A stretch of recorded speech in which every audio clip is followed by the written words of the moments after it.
Thank you for making me feel so welcome.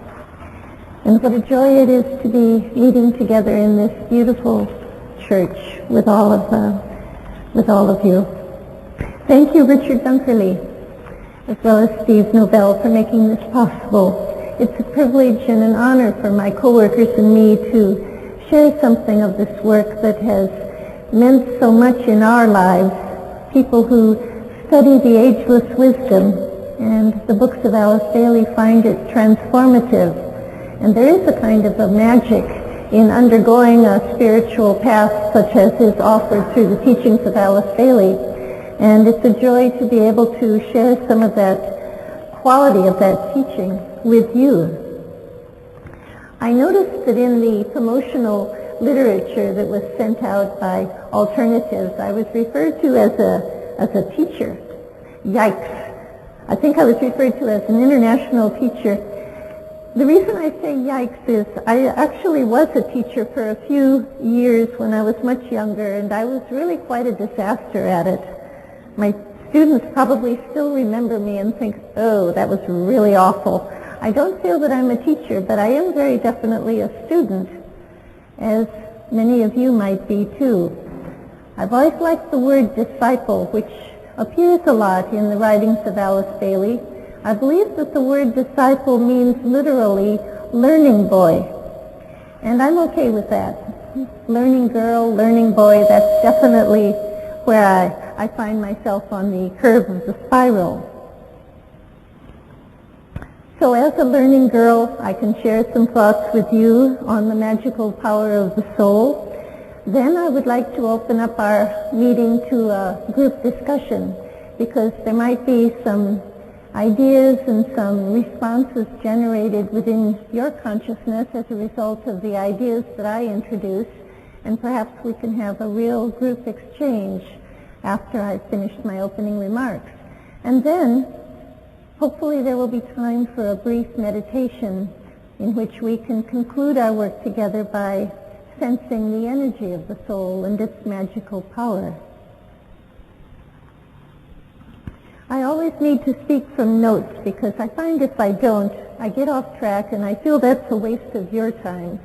And so you'll have to bear with me as I refer to some of my notes.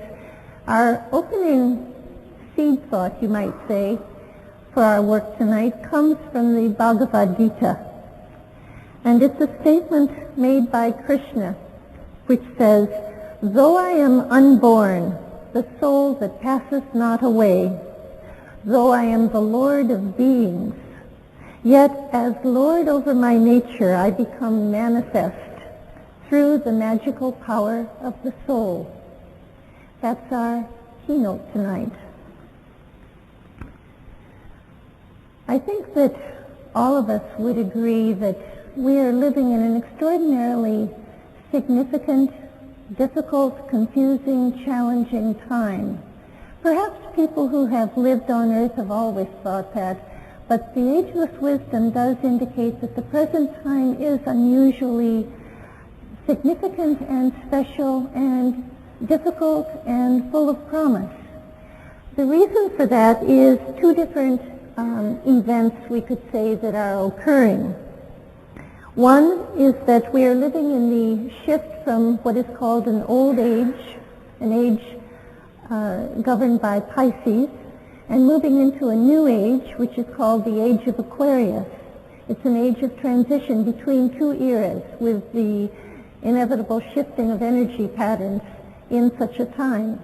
And the other factor that makes the present time so challenging is that we are moving from a period of some 2,000 years qualified by one particular ray and moving into a new period qualified by another ray. I don't know if you've ever heard of the rays, but the ageless wisdom says that there are 7 rays, a sevenfold expression of divinity. In other words, that God is expressed or expresses himself in a sevenfold manner through power, love, intelligence, harmony, knowledge, devotion, and organization. That's the sevenfold emanation of divine energy. and that is called the 7 rays. The past 2,000 years has been governed by the energy of devotion, but the incoming cycle will be governed by the energy of organization, which is also called the ray of the magician. So this is a very interesting and challenging time in which we are living. It might be useful to begin with to define what we mean by magic and who is a magician. Probably all of us are familiar with references to white magic and black magic. Black magic is the power to manipulate matter for selfish purposes, and it's called the left-hand path. But there is a right-hand path called white magic, and that is the magical power of the soul. It is the power to bring together the within and the without, so that that which is below may be recognizably patterned upon that which is above. I refer to this statement from the books of Alice Daly, even though it's a bit archaic in language, because it's so precise in its meaning. White magic is the power to bring together the within and the without, so that that which is below may be recognizably patterned on that which is above. This power to unite the within and the without works out its effect through a number of ways. It's the uniting of spirit and matter, or the uniting of life and form. It's also the energy that produces the unity of the ego and the personality, or the outer form aspect. It's the energy that fosters union between the soul and its expression. It fosters the union of head and heart. It fosters the union of the etheric and astral subjective energies of life with the physical manifestation of those energies. White magic, we could say, works from above downwards. It's always a bit of a danger to try to use physical references such as above, below, within, without, because they aren't completely correct. And yet we live on the physical plane, and we work through brains, and we exist in time and space. So we do find sometimes that we must resort to those kinds of terms.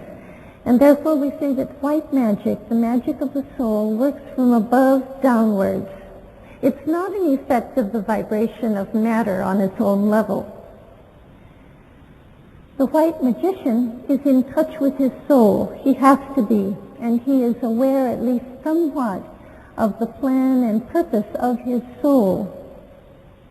It's said that the soul is in deep meditation throughout the entire cycle of incarnation on earth. We are living in an incarnation in a physical body, but our soul is said to be in deep meditation throughout this incarnation. And it's said that this meditation that the soul is involved in is rhythmic and cyclic, as is all else in nature. The soul breathes, and its form lives thereby. I find that an assuring and comforting and astonishing recognition that our soul meditates and breathes, and our form, our outer aspect, lives thereby. When the soul withdraws its breath, we leave this incarnation, but we don't stop existence. The point of incarnation is to establish a communication between the soul and its instrument, the personal form self. And as we do so, we become what is called white magicians. Perhaps I should take a minute to explain a little bit more about what we mean by the soul. We are all surely familiar with that term, but that doesn't mean necessarily that we understand it. In fact, I can remember some years ago a past president of our work, Mary Bailey, trying to explain the soul, and she and we who were listening to her found how complex it really was to grasp the essence of the soul.